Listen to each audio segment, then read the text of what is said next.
9:29 y teníamos ganas de charlar con Sebastián Corol, colega nuestro, amigo de esta casa también, con quien hemos compartido muchas instancias, muchos espacios, y en este caso para hablar de Gallo Fino, este documental que se presentó este sábado en el marco del aniversario número 50 del Movimiento Agrario de Misiones, Gallo Fino, que rescata, recupera la historia de José Cherepac, ese sacerdote, militante, referente de toda una etapa de la historia reciente en la provincia.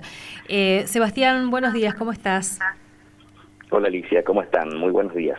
Muchas gracias por atendernos, Sebastián. Bueno, en principio, así como para presentar, contanos qué es Gallo, qué recupera, a quién recupera Gallo Fino. Gallo Fino es un largometraje documental que narra la historia de vida del sacerdote misionero José Cherepac, quien fuera uno de los fundadores del Movimiento Agrario de Misiones en 1971 y uno de los asesores y principales dirigentes en esa etapa primera, fundacional del MAM, que es la organización que llevó adelante las principales movilizaciones y luchas agrarias que conoce la historia de la provincia de Misiones. Sí. Gallo Fino se centra en esa etapa, en la etapa que va desde 1970, podríamos decir, cuando todavía la organización que llevaba adelante las reuniones y el trabajo con las familias agrarias de nuestra provincia era el Movimiento Rural Cristiano, una asociación que dependía de Acción Católica. Sí. Luego, en el año 71, se forma el gremio. Cherepac ya era asesor del Movimiento Rural Cristiano y luego continúa en el Movimiento Agrario de Misiones hasta el año 74, que es cuando se produce la fractura al interior del MAM, y un grupo de esos dirigentes forma las ligas agrarias misioneras. Cherepac sigue su lucha en las ligas, del 74 al 76, y luego incluso tiene una participación en el ámbito de la política institucional como candidato a cuarto diputado en la lista del Partido Auténtico. Eso fue en el año 75. Entonces el documental se llama Gallo Fino porque era el apodo que tenía Cherepac entre sus compañeros de militancia. El gallo fino es el gallo de pelea, y se centra la película en esa etapa, en los años de lucha de Cherepac en la provincia de Misiones, desde el MAM, las ligas, y bueno, también la etapa del Partido Auténtico. Sebastián, ¿te parece si escuchamos un fragmentito de la voz de José Cherepac? Esta es una entrevista que recuperó un colega nuestro, a quien agradecemos, Pepe Levi, que le hizo la entrevista en el 2011, en el marco del 40 aniversario del MAM, y meses previos ya, supongo, ahí a muy poco tiempo del fallecimiento. Meses después sí fallece Cherepac. Un fragmentito que tiene que ver con lo que vos decís, ¿no? Esa decisión del sacerdote que se asume hijo de una clase y decide ir un poquito más. Bien. Y yo siempre pensé, bueno, yo soy hijo de colono, y cuando veía a mis hermanos, mis padres ahí discutiendo sobre la cuestión del tabaco, que no le ha pagado, la hierba o qué sé yo, dije, ya, pucha, nosotros los curas somos casi todos hijos de campesinos y de obreros. Aquí no hay un sacerdote de la alta categoría, de la gran familia. Y estamos al servicio quizá de todo el pueblo, pero faltaba esa conexión todavía a hacer algo por nuestra gente, que hasta yo decía en Posada, los ultravotos tienen su gremio, y nosotros los campesinos tienen nada, en esa época ya. Y bueno, pues empezamos a pensar que aquí tenemos que dejar el Movimiento Rural Cristiano, está bien, pero hay que empezar a hacer alguna otra cosa más. Pero cuando llegó el momento en que las tensiones se fueron un poco fuertes con el movimiento, del Movimiento Rural Cristiano, por enfrentamiento con algunas autoridades, con algún gobierno, se desprendió eso de la iglesia. Hay una claridad, ¿no? Había que ir un poquito más. por algo más, ¿no? Y eso fue el sindicato, ¿no? El MAM en ese contexto. Exactamente, y Cherepac asumiéndose como un campesino, desde esa identidad, él con un rol de sacerdote, pero como hijo de campesinos, y no podía permanecer indiferente ante esas injusticias que veía en su entorno más próximo, que era su familia. Él lo dice: mis padres, mis hermanos, todos colonos, trabajadores de la chacra, y en aquellos momentos la situación era realmente deplorable para las familias del agro. Sebastián, era un contexto muy interesante, ¿no? Fines de la década del 60, principios de la década del 70, estaba todo discutiéndose, y también los procesos de organización de distintos sectores ahí de manera muy efervescente, digamos, ¿no?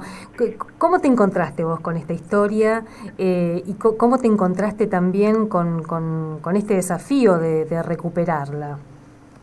Bueno, la primera lectura que hice sobre el sacerdote Cherepac fue en el libro La muchachada del compañero Rubén Ortiz. Creo que fue uno de los primeros trabajos que reivindicó la figura de José Cherepac. Luego, en distintos textos académicos se hacía referencia al rol de Cherepac como asesor y a sus aportes sustanciales en los procesos de organización y lucha rural. Finalmente empiezo a hacer mis propias indagaciones.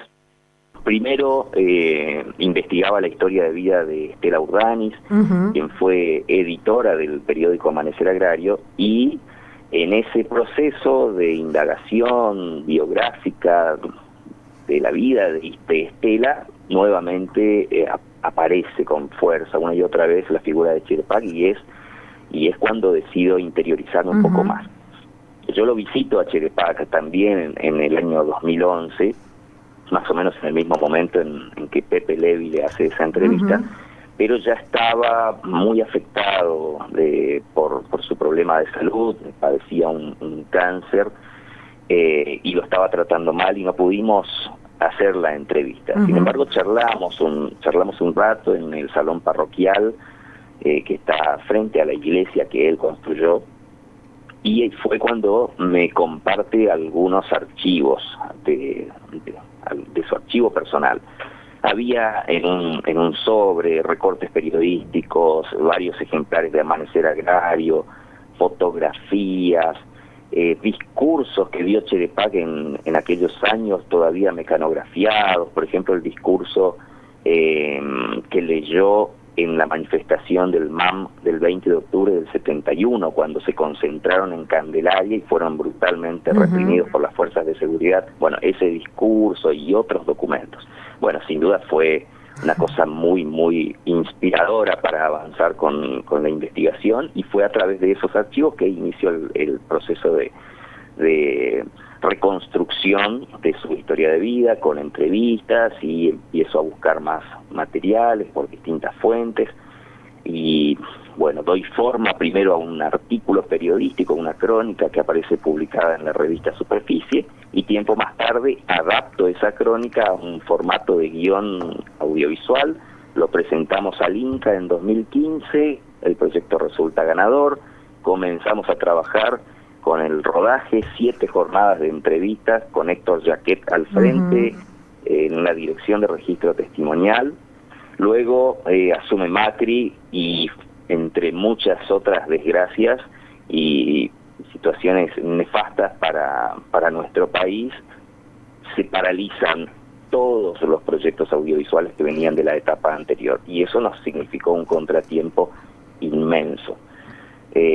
Pudimos retomar el proyecto recién en 2018, buscando financiamiento. Allí recibimos el apoyo del Instituto de Artes Audiovisuales de Misiones, luego también de la Secretaría de Cultura, eso ya fue este año, durante la gestión de José Lo Schwab, y con eso pudimos terminar finalmente la película que estamos presentando. En el medio de esto también mencionabas a Héctor Jaquet, ¿no? Lamentablemente Jaquet, la pérdida de Héctor también, ¿no?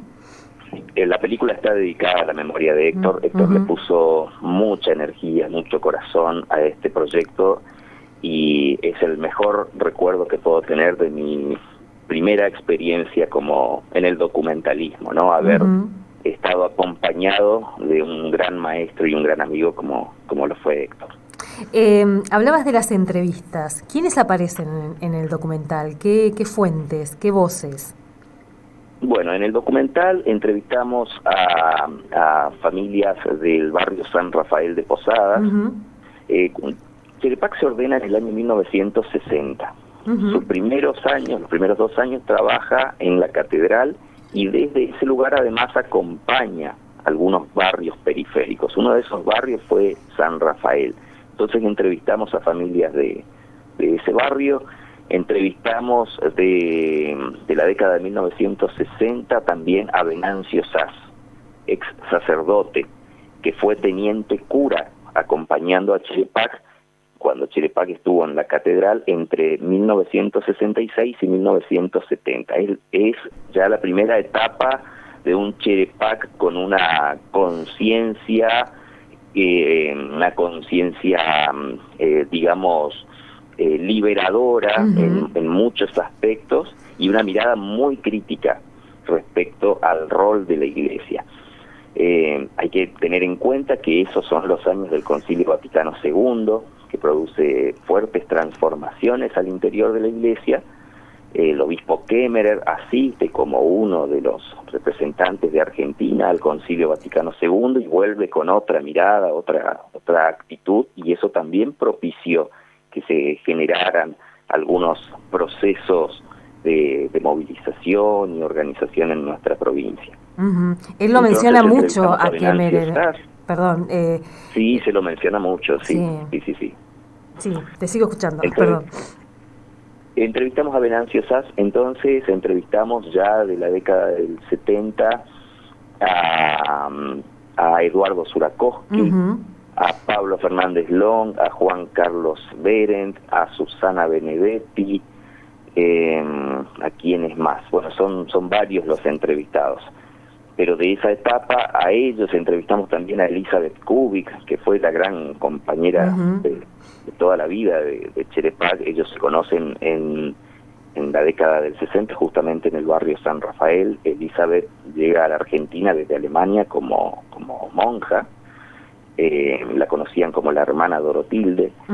Y allí se conoce con Cherepac y forman una amistad muy fuerte, un vínculo especial que se mantuvo hasta el final de la vida de Cherepac.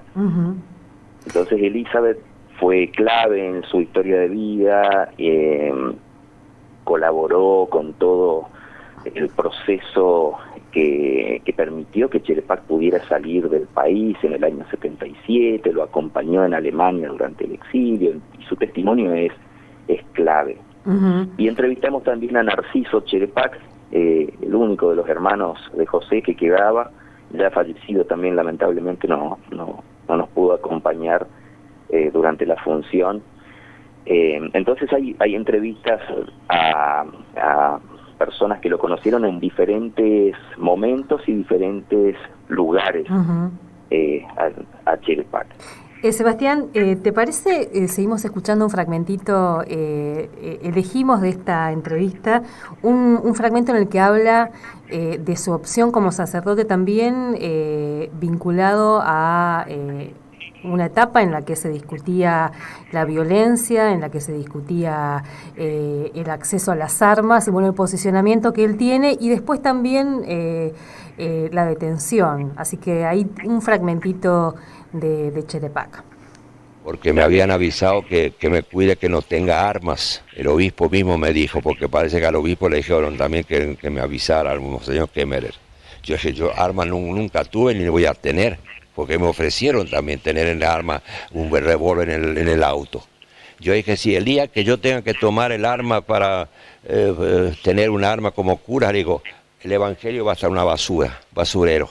Eso jamás. Entonces no ocupé nunca, pero el Miguelito era una de las cositas que me podían indilgar. Puso una caricatura en la iglesia, detrás de las rejas, voy a ser detenido por predicar el evangelio de Marx y cosas por el estilo. Y un día entonces alguien que vio del colegio, porque justo se puso eso cuando los chicos salían del colegio. Entonces vinieron la gente y me dijeron, mi fulano fue el que le puso esto, ahí en la puerta de la iglesia. Bueno, quedó así y parece que con el tiempo se cumplió, porque el 24 de marzo temprano yo se escuché los golpes, el timbre, 6 de la mañana. Y cuando abro la puerta está la gendarmería con la ametralladora, prepárese, usted está detenido. Bueno. Hay este fragmentito, Sebastián, para saltar a esta etapa de la vida del Cherepak, ¿no? Que fue la persecución y la detención en esa madrugada del 24 de marzo en la que fueron detenidos tantos y tantas en nuestra provincia. Sí, lo que deja en evidencia la situación que padeció Cherepak con su detención el mismo 24 de marzo de 1976 es que estuvo en los primeros lugares de las listas negras del terrorismo de Estado, que fue uno de los más buscados en nuestra provincia, uno de los militantes populares considerados más, entre comillas, peligrosos, los subversivos más peligrosos, ¿no? Eso evidencia. Y a Cherepak lo trataron muy, muy mal durante el periodo en que estuvo preso, especialmente en los meses que permaneció detenido en Candelaria. Así lo cuenta Juan Carlos Beren, Juancito Chapjián. Ellos tienen recuerdos de esos días porque compartieron la cárcel, la detención en ese lugar, y realmente hubo una hazaña contra Cherepak. Luego Cherepak es trasladado a Resistencia, de Resistencia lo llevan a Villa Devoto y finalmente termina en la unidad número 9 de La Plata. Allí pasa su último tiempo y también sufre fuertes torturas, principalmente las torturas se daban durante los traslados.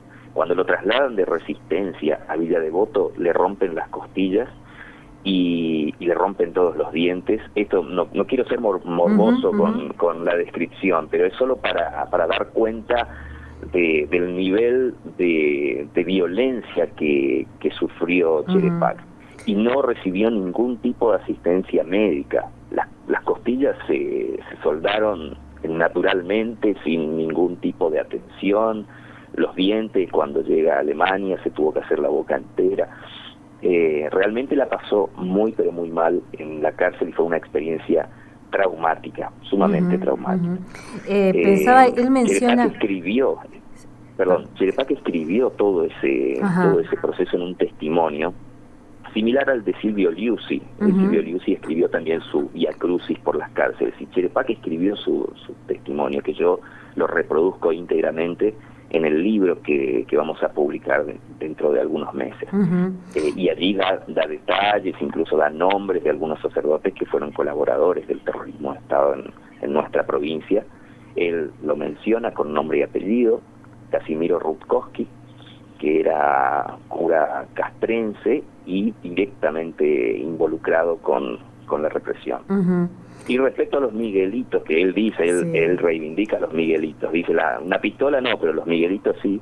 Hay una anécdota muy, muy divertida de Eduardo Surakowski en la película, que me permito spoilear, como se dice, porque es una de las escenas más entrañables del documental. Eduardo cuenta que un día le preguntó a Cherepak: ¿será que es pecado tirar clavos Miguelitos? Fíjate vos la profundidad de la pregunta, ¿no? Y dice que Cherepak le respondió: mientras haya un colono explotado, no es pecado. O sea, entonces, bendijo los clavos Miguelitos. Validación, siguieron adelante con los clavos Miguelitos, que eran muy efectivos en los paros del movimiento agrario en aquellos años, ¿no? Sebastián mencionó también ahí, en ese fragmentito, la gendarmería. Y aquí me parece interesante esto porque en los procesos de juzgamiento en nuestra provincia se ha avanzado. Se juzgó jefes de área, se juzgó la patota policial, se juzgó la patota del servicio penitenciario, pero la gendarmería sigue siendo ahí como una fuerza que, más allá de que tuvo mucha presencia, sobre todo en el norte, no ha sido investigada, no hay procesos abiertos en relación a la gendarmería. ¿sí? Y ha practicado torturas y violaciones a los derechos humanos durante esos primeros meses en la provincia de Misiones. En el caso de Chile-Pac, la primera parada luego de la detención fue en el destacamento de Monte Carlo, y allí ya lo encerraron en un calabozo donde habían ratas. Él cuenta las situaciones terribles que le tocó padecer en ese lugar, y de allí lo llevan a Candelaria un tiempo más tarde.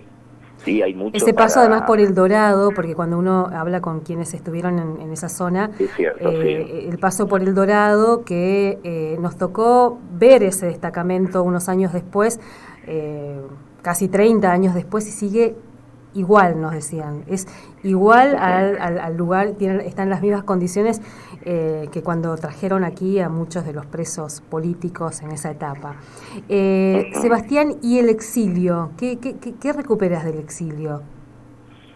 Bueno, Chile-Pac se instala en un pueblo que se llama Alem, y acompañado de cerca por Elizabeth Kubi, que fue quien lo ayudó y estuvo a su lado en todo ese tiempo, oficia como sacerdote en una comunidad latina, donde habían muchos españoles y también algunos exiliados de América Latina, y permanece allí sin volver a intervenir en debates públicos, ni tampoco en cuestiones políticas, militantes. Allí yo creo que comienza la etapa más religiosa de Chile-Pac. Realmente el golpe que significó para él la cárcel, la tortura, la muerte de sus mejores compañeros, nunca se pudo recuperar de eso. Y se dedicó más a una vida religiosa, espiritual, siempre con una fuerte impronta comunitaria, eso sí. El obispo Kemmerer lo visitaba todos los años en Alemania, eran muy amigos con Kemmerer. También otros militantes populares de nuestra provincia que habían podido salir al exilio. Era Chile-Pac el amigo que estaba en Alemania. Entonces, en esos encuentros desde la distancia, él sí seguía los acontecimientos de Argentina y América Latina con mucho interés. Desde Alemania escribe este documento, su testimonio sobre el recorrido que tuvo por las cárceles y hasta el momento en que logra salir del país. Entonces te diría eso, que fue un momento de sanación espiritual por todos los golpes que había recibido, y permanece en Alemania hasta el año 95. En el año 95 él vuelve a Misiones. Antes, en los 80, creo que en el 84, él intenta regresar a Misiones. Vos sabés que ayer convocado por Kemmerer. Yo no tenía ese dato. Percibe que era muy perseguido todavía, que los militares iban a la iglesia y grababan sus sermones, y que después, cuando él salía con la camioneta, los milicos venían detrás. Se sintió muy intimidado, entonces... Él cuenta eso, Sebastián, en la entrevista, él cuenta, pero sitúa en el 86. Yo, cuando ayer lo escuchaba, no tenía presente ese intento de volver con... él habla del gobierno de Alfonsín, o sea, con la recuperación de la democracia, y ese intento de volver, pero esto que vos contás ahí claramente, y él lo dice también en el testimonio, de sentirse perseguido, o observado. Estaba en San Antonio, en una parroquia, en una capilla en San Antonio de nuestra provincia. En San Antonio. Así que bueno, y ese decidir volverse a Alemania muy poco tiempo después. Sí. Si te parece, como para ir... Un dato, Alicia, cuando Chile-Pac vuelve a Misiones en el año 95, él decide instalarse en Colonia Alberdi. Colonia Alberdi es el pueblo donde en cierta forma nace el movimiento rural cristiano, y donde tuvo un fuerte desarrollo esa organización de jóvenes militantes agrarios, la cuna del MAM, como le dicen. Se instala allí, que es donde vivían Juan Carlos Berendt, Susana Benedetti, y decide comenzar, digamos, toda una nueva etapa. No había iglesia en ese momento, había un templo muy precario, entonces dedicó sus últimas energías a construir una iglesia muy, muy linda, que es la que se encuentra hoy en Colonia Alberdi. Y el dato que te quería contar es que el día en que es ordenado sacerdote de Colonia Alberdi, que comienza formalmente su labor como cura en esa comunidad, fue el 24 de marzo de 1996, exactamente 20 años después del día en que se había interrumpido su trabajo como sacerdote cuando lo detuvieron en Monte Carlo, esa madrugada del 24 de marzo del 76. Qué impresionante. Cuando yo me entero de eso, digo, ¿cómo se entiende esto? ¿Cómo se entiende esto? Le preguntaba a Elizabeth Kubik de esas causalidades que son tan intrigantes. Me decía Elizabeth, y es la divina providencia, Sebastián, no hay otra explicación. Sebastián, escuchamos un fragmentito más de ese, él diciendo y hablando del retorno, de volver, y ahí vamos a escuchar un fragmentito. Retorno definitivo. Que el deseo de morir en la patria es lo más grande que uno tiene.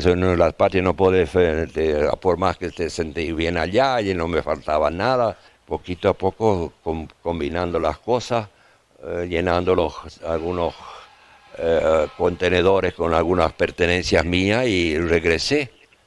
Y así, pero regresé directamente a mi casa paterna, donde tenga mi casa ahí. Gisela, sí. Esto que plantea también, ¿no? Es como paulatino todo ese regreso también. Primero, fue muy conmovedor escuchar decir, bueno, vuelvo a la casa de mis padres, y después haré ese otro proceso para volver a la actividad eclesiástica, si se quiere, ¿no? Sí.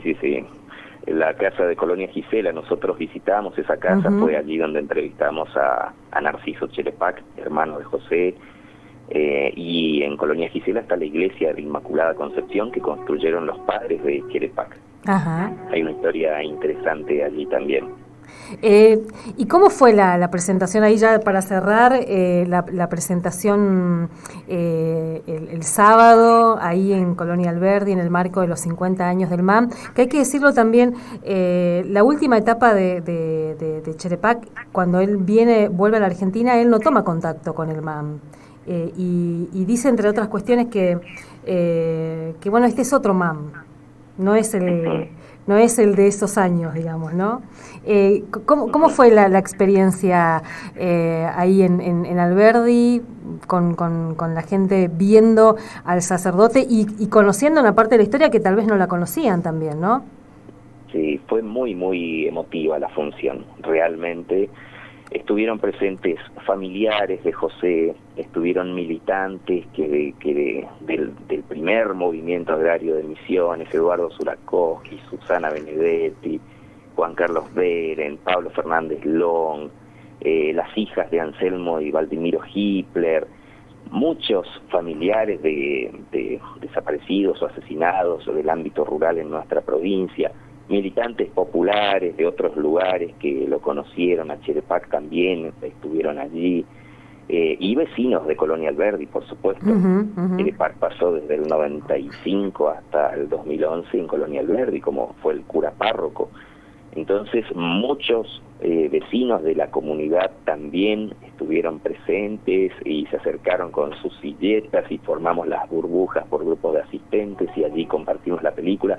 Y para ellos fue un descubrimiento, porque realmente desconocían de esa etapa del Cherepac revolucionario de la década de 1970, y así lo expresaron hacia el final. Luego de la proyección abrimos el micrófono y se formó una linda ronda de recuerdos, de mensajes y de sensaciones, y la verdad que fluyó un momento muy, muy lindo, que además tuvo como cierre la actuación musical del querido José Loyoabre, en su reaparición con la guitarra y el canto después de 5 meses, que estuvo bastante afectado, pobre, por el COVID.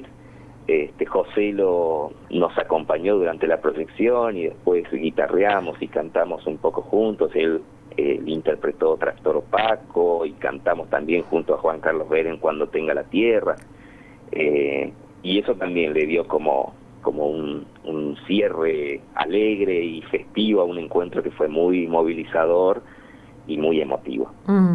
Sebastián, bueno, te agradecemos este tiempo, esta posibilidad también de recuperar su historia, de presentar el documental. Queremos saber si lo vamos a poder ver acá en Posadas. Bueno, necesito informar que las proyecciones comunitarias que inicialmente estaban en agenda, una para Posadas y otra para Montecarlo, van a posponerse por un tiempo, debido a una situación familiar muy especial, súper entendible, súper entendible. Pero que me demanda toda la atención y el cuidado. Evitaré por el momento nuevas proyecciones presenciales. Entonces, esas proyecciones comunitarias se suspenden, pero lo que sí está confirmado, me lo acaban de informar, es que Gallo Fino estará presente en el programa del Festival Oberá en Cortos de este año, que se va a realizar del 11 al 15 de octubre. Ajá. Este año Oberá en Cortos va a tener una modalidad mixta. Eso significa que por una parte se van a proyectar las películas en la sala del Cine Teatro Oberá, y por otra parte, en simultáneo, a través de la plataforma de Oberá en Cortos, que funciona desde la página www.oberaencortos.com, se va a poder visualizar la programación. Entonces, Gallo Fino va a estar en la programación, en la selección de la muestra Entre Fronteras, que se llama, que son largometrajes producidos en la región, que se ven durante la noche. En alguno de esos días, todavía no está definido, del 11 al 15 de octubre se va a poder ver la película en el cine, quienes quieran ir a disfrutarla en la sala, y también de manera online a través de la página web de Oberá en Cortos y las redes sociales, YouTube y Facebook. Entonces, en esa segunda semana de octubre vamos a poder ver la película nuevamente online y en el cine. Y además estamos gestionando la emisión del documental por la señal de Canal 12 para las familias que residen en nuestra provincia. Eso creemos que podría llegar a salir para el mes de noviembre. Serían las próximas dos presentaciones de este año, y ya después dejaremos para el año que viene una fuerte movida de exhibición, especialmente en el mes de la memoria.